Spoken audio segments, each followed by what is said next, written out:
محترم ناظرینو او اوریدونکو دا عاشورې د ورځې فضیلت ډیر زیات دی.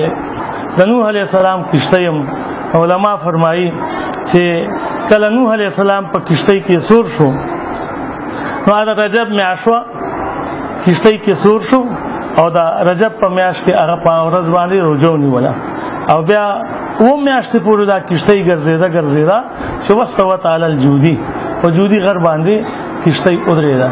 نو دا کشتۍ ودرېدل په جودي غر باندې دا د عاشورې ورځ وه. نوح علیه السلام په دې باندې روزه ونیوه.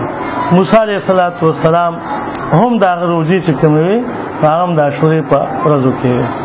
عاشورې دا 10 ورځې دا د هغه روزه وه. دغه رنګې د عاشورې په ورځ باندې روزه د خلکو بنیوله اهل کتابو. نبی علیه السلام د هغې نه تپوس وکړو دا روزه ولې نیسئ؟ وایي په دې باندې فرعون غرق شو او موسی علیه السلام ته الله نجات ورکړو، دا په دې وجه باندې مونږ په دې ورځ باندې روزه نیسو.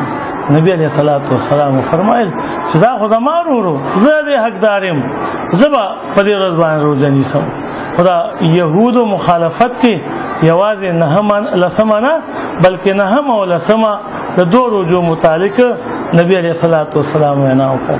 فضیلت د دې روزو ډېر زیات دی. دور جاهلیت کې به د اسلام نه مخکې به په دور جاهلیت کې به قریشو په دې ورځو کې روزې نیوي او چې کله روزې فرض نه وي نو په دې ورځ کې اسلام مسلمانانو به هم روزې به نیولې. چې کله د رمضان روزې فرض شوې نو بیا دا روزې نفل پاتې شوې. د دې فضیلت کې نبی علیہ السلام فرمایي څوک چې دا روزې ونیسي الله پاک به هغه ته د یو کال ګناهونه معاف کړي.